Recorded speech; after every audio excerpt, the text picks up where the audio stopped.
आज कुछ खास नहीं है ऑर्गेनाइजिंग में। मेरे ख्याल से हम लोगों ने ये three different types of organisational structure था वो पहले ही देख लिया है। लास्ट में जो बचा है वो कमिटी बचा है, कमिटी स्ट्रक्चर। तो कमिटी स्ट्रक्चर से पहले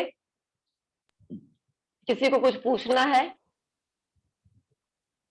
मैं एक मिनट स्क्रीन शेयर करती हूँ, आप देख के भी पूछ सकते हैं अगर कुछ नहीं समझ में आया हो तो। कमिटी स्ट्रक्चर डिस्कस करेंगे और उसके बाद आज फॉर्मल इनफॉर्मल ऑर्गेनाइजेशन में डिफरेंसेस क्या क्या है वो डिस्कस करेंगे। एक मिनट।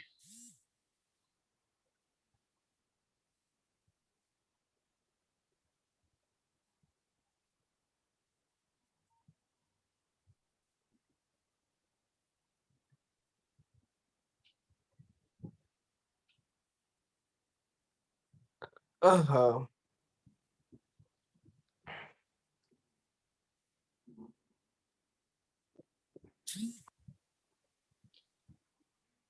ठीक है। आई होप कि इससे पहले जो भी लाइन था, लाइन एंड स्टाफ था, एंड फंक्शनल ऑर्गेनाइजेशन, ये सब क्लियर है आप लोगों का। कमिटी ऑर्गेनाइजेशन पे चलते हैं सीधा। अच्छा, आज किसी का प्रेजेंटेशन भी था क्या? Yes ma'am. आप लोग रेडी हैं? Yes ma'am. ठीक है, पहले मैं खत्म कर लेती हूँ फिर आप लोग शुरू करिएगा। तो कमिटी ऑर्गेनाइजेशन सिंपल है, बता देते। Committee organisation is not a permanent nature of organisation. किसी भी ऑर्गेनाइजेशन में ये परमानेंट नेचर का ऑर्गेनाइजेशन नहीं होता है। इसका गठन या इस ऑर्गेनाइजेशन को बनाया जाता है इस पर्पज से ताकि वो किसी रेगुलर काइंड ऑफ ऑर्गेनाइजेशन को सपोर्ट कर सके। वो उसको सपोर्ट के लिए कमिटी ऑर्गेनाइजेशन का गठन किया जाता है। ये अपने आप में सेल्फ डिपेंडेंट ऑर्गेनाइजेशन नहीं है। According to Newman, the committee consists of a group of people specially designed to perform some administrative activities या acts। यानी कि कमिटी का गठन इसलिए किया जाता है जिसमें कुछ स्पेशलाइज्ड लोग होते हैं और उनका काम होता है किसी एडमिनिस्ट्रेटिव फंक्शंस को, एक्टिविटीज को करना, परफॉर्म करना। टाइप्स ऑफ कमिटी पे आते, मतलब ये रेगुलर नेचर का नहीं है। जैसे कि आपके पास बहुत सारे एग्जांपल होंगे कमिटीज के। फिनेंस कमिटीज होता है, कई बार फिनेंशियल प्रॉब्लम्स को डिस्कस करने के लिए फिनेंशियल कमिटी बनाई जाती है। कई बार इकोनॉमिक इश्यूज को डिस्कस करने के लिए या फिर सोशल किसी इश्यूज को डिस्कस करने के लिए कमिटी गठन होता है। एजुकेशन पॉलिसी को रिफॉर्म करने के लिए अभी कुछ दिन पहले जो हमारा आया न्यू एजुकेशन पॉलिसी, तो वो भी एक कमिटी ने इंडोर्स किया है, जो के कस्तूरी रंगन के अध्यक्षता में जिसको किया गया और उसका रिपोर्ट अभी आया है। और अब उन्होंने कुछ नया एजुकेशन पॉलिसी में कुछ चेंज करने को सुझाव दिया। तो ये क्या है, एक ऑलरेडी एस्टैब्लिश्ड एचआरडी डिपार्टमेंट है, एजुकेशन डिपार्टमेंट है, उसको सपोर्ट करने के लिए और क्या कर सकते हैं उसके लिए आपने कमिटी गठन किया। तो वैसे कमिटी जो होते हैं वो सेल्फ डिपेंडेंट नहीं होते, वो किसी रेगुलर काइंड ऑफ ऑर्गेनाइजेशन के को सपोर्ट करने के लिए बनाए जाते हैं। ठीक है, अब टाइप्स ऑफ कमिटी में आते हैं। एक पहला होता है एडवाइजरी कमिटी। एडवाइजरी कमिटी का सेम काम है जैसे कि हम लोगों ने देखा था स्टाफ अथॉरिटी में। जैसे कि लाइन इन स्टाफ ऑर्गेनाइजेशन में स्टाफ ऑर्गेनाइजेशन सिर्फ अपना पॉइंट ऑफ व्यू रखता है, सिर्फ आपको एडवाइस देता है कि आपको क्या करना चाहिए। वैसे ही एडवाइजरी कमिटी रिसर्च करके, स्टडी करके, जो भी 2-3 साल का या 1 महीने का या 6 महीने का जो भी टाइम पीरियड उनको चाहिए होता है, वो टाइम पीरियड यूज करके, रिसर्च करके कंक्लूजन लिख करके दे देते हैं आपको, सजेशंस लिख करके दे देते हैं कि इसको इम्प्रूव करने के लिए क्या क्या स्टेप्स लिए जाने चाहिए। That becomes advisory committees roll over here. उसके बाद आप इसको इम्प्लीमेंट करना चाहते हैं, नहीं करना चाहते, everything is up to that particular department, that particular organisation और अप टू गवर्नमेंट। अगर वो गवर्नमेंट को असिस्ट करने के लिए कमिटी बनाई गई है तो गवर्नमेंट पे डिपेंड करता है कि वो इस कमिटी के जो भी कंक्लूजन है, जो भी सजेशन है, उसको इम्प्लीमेंट करना चाहती है या नहीं करना चाहती है। तो इस तरीके की कमिटी को हम एडवाइजरी कमिटी बोलेंगे। नेक्स्ट है executive committee. Now this executive committee is like financial functional organisation. यहाँ एग्जीक्यूटिव कमिटी यानी कि यहाँ पे जो कमिटी मेंबर्स होते हैं उनकी जो अथॉरिटी होती है वो क्या होती है, डिसीजन लेने की भी होती है, सलाह देना, डिसीजन लेना, एडवाइस देना, ये सब के साथ साथ उसको इम्प्लीमेंट करवाने की भी इनकी अथॉरिटी होती है। इसी को हम एग्जीक्यूटिव कमिटी बोलते हैं। जैसे कि एग्जाम्पल में बोर्ड ऑफ डायरेक्टर्स को हम ले सकते हैं। जो बोर्ड ऑफ डायरेक्टर्स होते हैं कंपनी के, वो क्या होते हैं, they having right of taking decisions and get those decisions implemented with the help of middle level management, right? जो भी है, जनरल मैनेजर है, जो भी सीईओ है, उनके थ्रू, उनके सबऑर्डिनेट्स के थ्रू लिए गए डिसीजंस को इम्प्लीमेंट भी करवाते हैं। तो वैसे कमिटी को एग्जीक्यूटिव कमिटी बोलते हैं। Now joint consultative committee. Joint consultative committee का मतलब होगा where workers and managers, where employer and employees coming together, they deliberately मतलब willingly they create a group, जिस ग्रुप में वो टास्क असाइन करते हैं कि किसको, अच्छा ठीक है अभी क्या काम करना है। कोई भी एक छोटा से छोटा या बड़ा से बड़ा कोई भी इशू एक लिया जा सकता है, एक प्रॉब्लम लिया जा सकता है, और उसको दोनों ही तरफ से, एम्प्लॉयर एंड एम्प्लॉइज दोनों ही कोशिश करेंगे। नॉर्मली जो टॉप लेवल का काम होता है वो सपोर्ट प्रोवाइड कराना होता है, जो रिसोर्सेज प्रोवाइड कराना होता है वो प्रोवाइड कराना होता है और सपोर्ट करना होता है उस प्लान को। जो मिडिल लेवल मैनेजमेंट होती है वो फैसिलिटेट करती है, they act as a facilitator between the workers and the top level management. वो फैसिलिटेटर का काम करती है, दोनों को बीच में को जोड़ के रखती है, कनेक्टिंग लिंक का काम करती है। And the third one, at the lower level management, they are actually responsible for executing those decisions which is taken by the joint consultative committee, यानी जो एम्प्लॉयर और एम्प्लॉय द्वारा ज्वाइंटली डिसीजंस लिया गया है उसको एग्जीक्यूट करने की रिस्पॉन्सिबिलिटी लोअर लेवल मैनेजमेंट या वर्कर्स में होती है, जिसमें ज्यादातर लोग ग्राउंड लेवल से होते हैं। ठीक है, जो झेल रहे होते हैं उस प्रॉब्लम को, जिनके बीच में वो प्रॉब्लम होता है, वो ही निकाल के लाते हैं कुछ रास्ता जिससे इसको सॉल्व किया जा सके। इसको हम ज्वाइंट कंसल्टेटिव कमिटी बोलते हैं, क्योंकि दोनों ज्वाइंटली विलिंगली ये कमिटी बनाते हैं और म्यूचुअली इसको किसी काम को टेक ऑन करके उसको एग्जीक्यूट करते हैं। And the last one is special purpose committee. Obviously special purpose committee यानी किसी एक खास स्पेसिफिक एजेंडे के लिए जिसको बनाया गया हो। मे बी वो बजट हो सकता है, मे बी वो एजुकेशन हो सकता है, मे बी वो करप्शन हो सकता है, मे बी वो किसी कंपनी का टोटल क्वालिटी मैनेजमेंट के पॉइंट ऑफ व्यू से बनाया गया हो कि हर एक क्षेत्र में जो भी प्रॉब्लम्स है वो हम सबको सॉल्व करेंगे, या किसी एक खास प्रॉब्लम को सॉल्व करने के लिए बनाया गया हो। तो जो भी ऐसे कमिटीज बनेंगे जिसको एक खास टास्क दे दिया गया, वो टास्क खत्म होते ही वो कमिटी भी डिसइंटीग्रेट हो जाती है। इसीलिए कमिटी कभी भी परमानेंट नेचर का नहीं होता है। They can be the supplementary nature, जो सपोर्ट करेगा किसको, जो regular kind of committee organisation से उसको सपोर्ट करने के लिए बनाया जाता है। समझ में आ गया? कमिटी ऑर्गेनाइजेशन में इससे ज्यादा कुछ नहीं है। एडवांटेज एंड डिसएडवांटेज डिस्कस कर लेते हैं। पहले था एडवांटेज में पहला, अच्छा ठीक है, एक मिनट, अरे बहुत सारे बच्चे वेटिंग में। ओके, तो अब एडवांटेज देख लेते हैं। Committee decisions are better than individual decisions. Why committee decisions are better? Because there are group of people, specific people, specialised people having expertise on different issues. जैसे कि अगर एजुकेशन पॉलिसी कमिटी की बात करें तो उनका डिफरेंट डिफरेंट क्षेत्र में अपना स्पेसिफिकेशन है, स्पेशलाइजेशन है। काफी पढ़े लिखे लोग हैं, किसी का किसी एक क्षेत्र में स्पेशलाइजेशन, तो किसी का किसी दूसरे क्षेत्र में स्पेशलाइजेशन है। तो जो क्वालिटी ऑफ डिसीजन होता है वो इंडिविजुअल डिसीजन से ज्यादा बेहतर माना जाता है, क्योंकि यहाँ पे बहुत सारा दिमाग मिलकर के उस प्रॉब्लम को सॉल्व करने में जुड़ा हुआ है।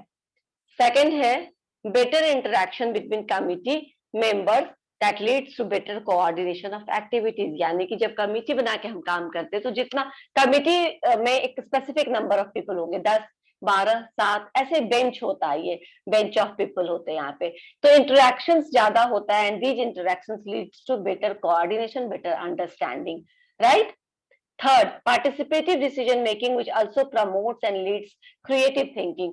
पार्टिसिपेटिव डिसीजन मेकिंग में क्या होता है? क्रिएटिव थिंकिंग हो सकता है, क्योंकि कुछ लोग आउट ऑफ द बॉक्स सोचते हैं, आउट ऑफ द बॉक्स उनका दिमाग चलता है। तो वो क्या कर सकते हैं? वो out of the box thinking, वो आपको बोलेंगे, maybe you will take it कि ये बहुत ज्यादा सीरियसली नहीं हो सकता है, ये मजाक है, बट समटाइम्स कुछ creative thinking like brain storming वगैरह जो है वो इसी पे बेस्ड होता है कि जो भी टीम के मेंबर्स हैं सभी साथ मिल करके क्या करते हैं कि उस काम को, उस प्रॉब्लम के ऊपर सभी अपना अपना सजेशंस देते हैं।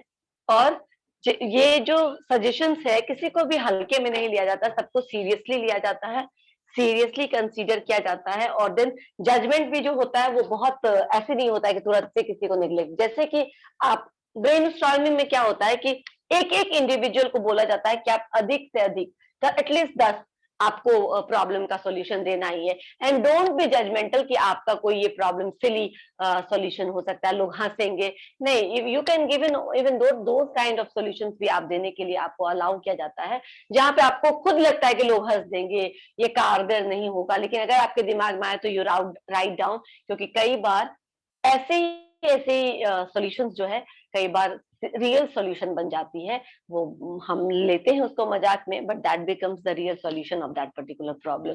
तो क्रिएटिव थिंकिंग का ज्यादा चांसेस होता है, क्योंकि देयर डिफरेंट पीपल होते हैं और सब अपने अपने एंगल से आपको बताते हैं, और मे भी किसी का भी कोई सॉल्यूशन क्लिक कर जाए, काम कर जाए।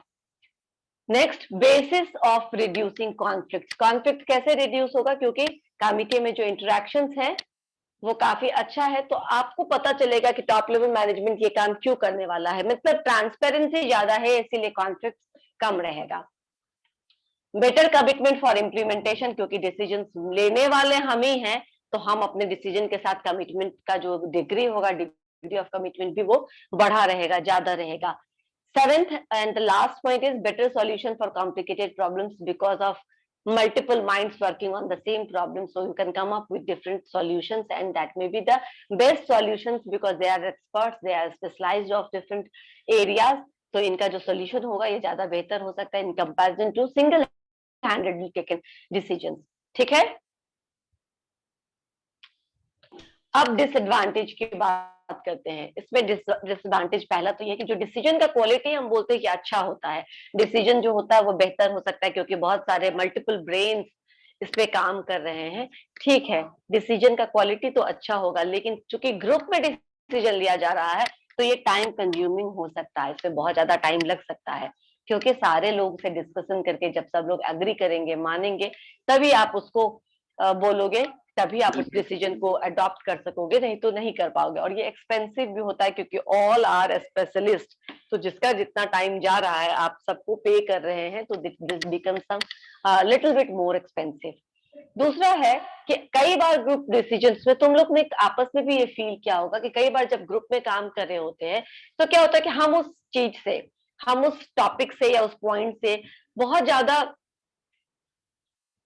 क्या कहते हैं उसको, अग्री नहीं करते हैं, ठीक है ना, हम बहुत ज्यादा उससे अग्री नहीं होते हुए भी क्या करते हैं, कभी कभी ठीक है सिंस सब लोग बोल रहे हैं तो चलो ठीक है, मैं भी बोलता हाँ ठीक है फिर यही कर लो। अदरवाइज हो सकता है कि हमारे दिमाग में कोई बेहतर तरीका है जिसको कोई एक्सेप्ट नहीं करता है, यानी कि क्या होता है, मेजोरिटी के बेसिस पर ग्रुप के डिसीजंस को एक्सेप्ट कर लिया जाता है, होता है। हमारा डेमोक्रेसी इसी से चलता है कि जो मेजोरिटी का डिसीजन है, हो सकता है माइनॉरिटी ने जिसको वोट किया वो ज्यादा काबिल इंसान हो, लेकिन सिंस मेजर जिसके पक्ष में मेजोरिटी का वोट गया उसी को सिलेक्ट किया जाता है। दिस इज व्हाट कि ग्रुप में जब हम कभी काम करते हैं तो हम अपने डिसीजन के साथ कॉम्प्रोमाइज कर लेते हैं, हम देखते हैं कि मेजोरिटी जिस तरफ जा रहा है चलो उसी में हाँ मिला देते हैं, क्योंकि मे बी हमारा जो सोच है उसको कोई सपोर्ट नहीं करेगा। तो ये हो सकता है कमिटी में एक कॉम्प्रोमाइज या इनडिसीजन की तरफ लीड हो सकता है कोई एक कमिटी। समझ में आया सेकंड पॉइंट? Yes ma'am. ठीक है, अब थर्ड पॉइंट पे चलते हैं, मोर चांसेस ऑफ कॉन्फ्लिक्ट। अच्छा, इससे पहले मैंने आपको बताया कि it reduces conflicts because there is different levels of management. For example, joint consultative committee में different levels of management are working together and they can there is transparency, the lower level management can understand the reason behind the decision of the top level management, कि कोई भी decision जब top level management लेता है उसके पीछे क्या reason है वो ज्यादा अच्छे से समझ सकता है जब वो ज्वाइंट अप्रोच में काम करते हैं, इसीलिए कॉन्फ्लिक्ट कम हो सकता है। लेकिन अभी मैं बोलते there are more chances of conflict. Why there are more chances of conflict? If the experts are of different opinion, है ना, जैसे कि फंक्शनल ऑर्गेनाइजेशन में था, यहाँ पे भी जो बेंच आपने बनाया है सारे लोग पढ़ लिखे, सारे लोग अपने अपने क्षेत्र में एडहेंड हैं, तो क्या होगा जब आपने ऐसे लोगों का एक ग्रुप बनाया है तो आपस में they can disagree and then there can be conflict. ठीक है, डिपेंड्स अपॉन द अप्रोच और एटीट्यूड। अगर आपका अप्रोच पॉजिटिव है तो काफी आसानी से आप काम का प्रॉब्लम का सॉल्यूशन निकाल लेंगे, और अगर ग्रुप मेंबर्स में किसी का भी अप्रोच निगेटिव है तो क्या करेगा, वो निगेटिविटी की तरफ ज्यादा ध्यान देगा। फोर्थ पॉइंट है there is probability, high probability of buck passing. Buck passing मतलब अपने रिस्पॉन्सिबिलिटी को एक कंधे से दूसरे कंधे में पास ऑन कर देना। I don't know, I am not aware of this, they he is looking after this problem. इस तरीके का प्रॉब्लम हो सकता है कि आप सीधा बोल दे कि ये काम तो उसको दिया गया था, ये उसके पीछे देख रहा था इसलिए मैंने ये काम नहीं किया। तो बक पासिंग जो है, जो आपको जिम्मेदारी दी गई है वो कोई अपनी जिम्मेदारी ना उठाए, एक दूसरे के कंधे पे फेंकता चला जाए, ठीक है ना। तो ये भी चांसेस हो सकता है कि जो कमिटी मेंबर्स है वो जिम्मेदारी अपने ऊपर ना ले और किसी और के ऊपर डाल करके अपना निकल जाए, ऐसी कोशिश करे, तो बक पासिंग के भी चांसेस हो सकते हैं यहाँ पे। लैक ऑफ सिक्रेसी मतलब अगर कोई बहुत कॉन्फिडेंशियल मैटर है और अगर आपने उसको कमिटी बना के डिस्कस करने का, प्रॉब्लम को सॉल्व करने का सोचा है, तो आप उसके कॉन्फिडेंशियलिटी का गारंटी नहीं दे सकते हैं, क्योंकि जैसे ही कमिटी में ग्रुप ऑफ पीपल है, they will come to know about that problem, तो जरूर वो कहीं ना कहीं बोलेंगे और वो आपका जो सीक्रेट या कॉन्फिडेंशियल इश्यूज रहेगा वो लीक हो जाएगा। इसीलिए हमेशा कॉन्फिडेंशियल इश्यूज 1 to 2 डिस्कस किया जाता है, कभी भी ग्रुप में डिस्कस नहीं किया जाता, और अदरवाइज उसकी कॉन्फिडेंशियलिटी पहले से पता चल जाता है कि ये कोई इसकी गारंटी नहीं है कि ये कॉन्फिडेंशियल रह पाएगा या नहीं।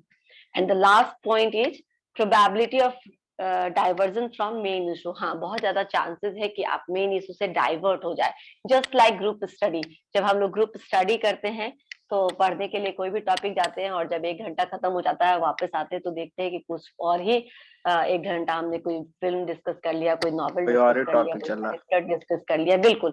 तो बहुत ज्यादा चांसेस होती है कि आप डाइवर्ट हो सकते हैं। हाँ, अगर ग्रुप मेंबर मैच्योर हैं तो इस डाइवर्जन को रोका जा सकता है। दे कैन, किसी भी समय जब आपको एहसास हो कि हम लोग डाइवर्ट कर रहे हैं, हम लोग जिस मुद्दे को डिस्कस करने के लिए बैठे तो उस मुद्दे से डाइवर्ट करके तो आप वापस से अपने मुद्दे पर आ सकते हैं। लेकिन अगर ग्रुप मेंबर में इतनी ज्यादा मैच्योरिटी नहीं रहती है, if they are not so, लेकिन रहेगी, जिस कमिटी की हम बात कर रहे हैं वहां पे रहेगी, इससे डाइवर्जन कम है, लेकिन हो सकता है कि कभी कभी डाइवर्ट कर जाए, जिस इशू पे वो बात करने आई है उस इशू से भटक करके किसी दूसरे मुद्दे के बारे में बात करने लगे।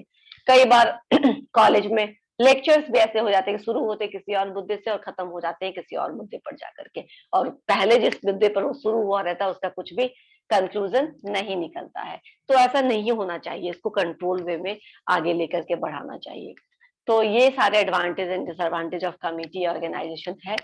हो गया। अब आपको फॉर्मल एंड इनफॉर्मल ऑर्गेनाइजेशन के बारे में थोड़ा बता दूं। फॉर्मल ऑर्गेनाइजेशन वैसे ऑर्गेनाइजेशन को बोलते हैं जहां पे top level management clearly define करता है कि इसकी क्या अथॉरिटी है, किसकी क्या रिस्पॉन्सिबिलिटी है, कौन सा आदमी किस चीज के लिए अकाउंटेबल है और कैसे हम फिक्स कर सकते हैं उसकी रिस्पॉन्सिबिलिटी एंड अकाउंटेबिलिटी। ये फॉर्मल ऑर्गेनाइजेशन का स्ट्रक्चर होता है। लेकिन इनफॉर्मल ऑर्गेनाइजेशन हम जानते हैं कि when the people are living together, they are working together, they spontaneously create some group जहां पे उनका कोई ऑथोरिटी नहीं होता, कोई रिस्पॉन्सिबिलिटी नहीं होता, they are created on the basis of interpersonal relationship. आपस में आपके कैसे इंटरपर्सनल रिलेशनशिप्स है, आप कैसा आपके अंदर बीच में कम्युनिकेशन है, इंटरेक्शन है, इसके बेसिस पर फॉर्मल इनफॉर्मल कम्युनिकेशन को क्रिएट किया जाता है। ठीक है, हमने यहाँ पे advantage and disadvantage and characteristic सब मेंशन कर दिया। अगर आपको इसमें कोई प्रॉब्लम होगी तो आप पूछ लीजिएगा, नेक्स्ट क्लास में एक बार पढ़ के देखिएगा। मैं अभी आपको दोनों के बीच में डिफरेंस समझा देती हूँ, वैसे ही होगा ये। ठीक है, तो यहाँ पे सिर्फ इनफॉर्मल ऑर्गेनाइजेशन इसलिए डिस्कस किया है क्योंकि मुझे लगता है फॉर्मल को समझने में इतना मुश्किल नहीं होगा आप लोगों को। अगेन, तो आप फॉर्मल इनफॉर्मल समझ में आया कि कैसे क्रिएट होता है। ये डिलिबरेटली क्रिएट किया जाता है। टॉप लेवल मैनेजमेंट खुद डिसाइड करती है कि किस पोजीशन पे हम कितना अथॉरिटी देंगे, किसको कितने रिस्पॉन्सिबिलिटी देंगे, क्या अकाउंटेबिलिटी फिक्स करेंगे। एंड इनफॉर्मल में ये सब कुछ नहीं होता। The way you interact, the way there is interpersonal relationship, that will decide the informal group और इनफॉर्मल ऑर्गेनाइजेशन। ठीक है, पर्पस क्या होता है? तो फॉर्मल ऑर्गेनाइजेशन का पर्पस होता है to fulfil the objectives of the organisation, while informal organisation का जो पर्पस होता है वो होता है टू सेटिस्फाई सोशल नीड्स और psychological needs of the member, है ना। जो मेंबर्स हैं उनके साइकोलॉजिकल नीड्स, वो अपने परेशानियों को डिस्कस करने के लिए, अपने हैप्पीनेस को शेयर करने के लिए वो ग्रुप बनाते हैं, ना कि किसी रूल्स एंड रेगुलेशंस को डिस्कस करने के लिए, कोई ऑब्जेक्टिव्स को अचीव करने। नहीं, आप जानते हैं ये डिस्कशन से कोई ऑब्जेक्टिव्स अचीव नहीं होने वाला है, बट देन आप साइकोलॉजिकली, आप इमोशनली स्ट्रेंथन हो सकते हैं, स्ट्रांग फील कर सकते हैं with the support of your friend circle और द ग्रुप। तो ये इसलिए बनाया जाता है। उसके बाद स्टेबिलिटी की बात करें अगर, तो फॉर्मल ऑर्गेनाइजेशन ज्यादा लंबे समय के लिए होता है, स्टेबल होता है, और इनफॉर्मल ऑर्गेनाइजेशन बहुत ज्यादा स्टेबल नहीं होता। आज है, कल ब्रेक डाउन हो सकता है, कल वो खत्म हो सकता है। वो ग्रुप आज आप लोग सिमिज में पढ़ रहे हैं तो सिमिज के बच्चों के साथ आपकी दोस्ती है, कल आप कोई और इंस्टीट्यूट चले जाएंगे, कोई और ऑर्गेनाइजेशन ज्वाइन कर लेंगे, वहां पे आपकी नई दोस्ती हो जाएगी, नया ग्रुप क्रिएट हो जाएगा। तो दिस कीप ऑन हैपनिंग, अभी तक भी हुआ होगा, स्कूल से लेकर के कॉलेज तक के सफर में आपके बहुत सारे दोस्त बने होंगे, बहुत सारे दोस्त बहुत अच्छे दोस्त बने होंगे, और फिर वो अलग हो गए होंगे। तो दिस इज नॉट स्टेबल, क्योंकि इसको स्टेबल आप नहीं करके रख सकते हैं। म्यूट कर लीजिए। हम भी करता है, मेरे पास 2 साल चेंज करेंगे तो हो जाएगा।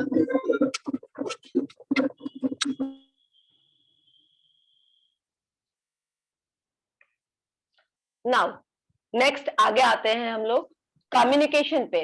तो कम्युनिकेशन क्या है? कम्युनिकेशन होता है फॉर्मल ऑर्गेनाइजेशन में ऑफिशियल कम्युनिकेशन होता है, ठीक है ना। जो भी आप बातचीत करें वो ऑफिशियल मैटर्स को लेकर के होंगे, किसी ऑफिशियल प्रॉब्लम को डिस्कस करने के लिए करेंगे। मीटिंग हो रहा है, कॉन्फ्रेंसेस हो रहा है, these are the example of official communication. While informal communication में ग्रेप वाइन एक वर्ड है, ग्रेप वाइन मीन्स गॉसिप, ठीक है, और it is informal way of communication. And यहाँ पे चांसेस होते हैं कि जो क्या कह सकते हैं हम उसको, र्यूमर्स के चांसेस ज्यादा होते हैं। तो जो इनफॉर्मल, यहाँ पे झूठ भी बहुत आसानी से फैलता है। हम लोग देखते हैं कि ये व्हाट्सएप पे कोई भी स्टोरी है, कोई भी कविता है, लिखी किसी और ने है, नीचे लिख दो हरिवंश राय बच्चन चेप दो और सब जगह भेज दो। एंड हम भी बिना उसको क्रॉस चेक किए हुए कि वेदर क्या है, इसका जो लिखा है वो हरिवंश राय बच्चन ने ही लिखा है या किसी और ने लिखा है, हम बिना कोई क्रॉस चेकिंग किए क्या होता है आगे फॉरवर्ड कर लेते हैं। लेकिन जब हमारा ऑफिशियल कम्युनिकेशन होता है तो हम हमेशा वेरीफाई करते हैं जो चीज हम अपने बॉस को बोलने जानने वाले हैं क्या वो सच है, क्योंकि अगर वो गलत रहा और हम वहां चले गए बोलने के लिए तो हमको बुरी तरह से डांट लग सकती है, ठीक है ना, हमारा इमेज खराब हो सकता है। तो इनफॉर्मल ऑर्गेनाइजेशन में ग्रेपवाइन र्यूमर ज्यादा चांसेस होते हैं, क्योंकि यहाँ कोई आपके ऊपर रूल्स रेगुलेशन नहीं है, कोई आपको पेनल्टी नहीं है झूठ बोलने पर भी। लेकिन ऑर्गेनाइजेशनल वर्क में अगर आपने कुछ गलत किया या र्यूमर फैलाया या झूठ का कुछ नोटिस इशू किया तो आपको पनिशमेंट दिया जा सकता है। इसीलिए यहाँ पे ऑफिशियल कम्युनिकेशन होती है, फॉर्मल कम्युनिकेशन होती है, वाइल इनफॉर्मल में ग्रेपवाइन या इनफॉर्मल या फिर र्यूमर्स ये सब ज्यादा होता है। नाउ रूल्स एंड रेगुलेशंस जो है बहुत स्ट्रिक्टली फॉलो होता है फॉर्मल ऑर्गेनाइजेशन में, वाइल इनफॉर्मल ऑर्गेनाइजेशन में कोई रूल्स एंड रेगुलेशंस होता ही नहीं है, राइट? कोई रूल्स एंड रेगुलेशंस नहीं होता है। जो भी होते हैं नॉर्म्स, वैल्यूज, बिलीफ, वो मेंबर के अपने वैल्यूज बिलीफ से वो जो ग्रुप होता है वो गाइड होता है, कंट्रोल होता है और ले जाया जाता है उसको आगे। फोकस वर्क परफॉर्मेंस पे होता है। फॉर्मल ऑर्गेनाइजेशन में जो फोकस होता है वो वर्क के परफॉर्मेंस पर होता है, और इनफॉर्मल ऑर्गेनाइजेशन में जो फोकस होता है वो अपने बातचीत, इंटरपर्सनल रिलेशनशिप को लेकर होता है, आपसी संबंध को लेकर के होता है कि हमारा आपस में संबंध अच्छा बना रहे, ठीक है। एंड ऑथोरिटी होता है मेंबर्स को, जो जिस रैंक, जिस पोजीशन, जिस भी हायरार्की लेवल पे वो है उससे उनको ऑथोरिटी डिसाइड होता है। जबकि इनफॉर्मल ऑर्गेनाइजेशन में सारे मेंबर्स इक्वल होते हैं, किसी का के पास ज्यादा पावर या कम पावर या ज्यादा ऑथोरिटी ऐसा कुछ नहीं होता है, all are equivalent in informal organisation. Now the size of the organisation is what? Size जो होता है ऑर्गेनाइजेशन का वो नॉर्मली क्या होता है, वो फॉर्मल ऑर्गेनाइजेशन का साइज जो होता है वो ज्यादा बड़ा होता है और इनफॉर्मल ऑर्गेनाइजेशन का साइज जो होता है वो कंपैरेटिवली छोटा होता है। हो गया हमारा फॉर्मल इनफॉर्मल ऑर्गेनाइजेशन में डिफरेंसेस। अगर आपको कुछ पूछना है तो पूछ सकते हैं। अभी कहाँ से आवाज आ रही थी शशि?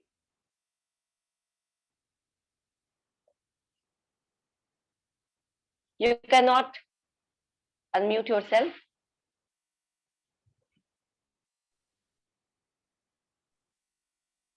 यस मैम, लेकिन पता नहीं मैम आवाज कहाँ से आ रही।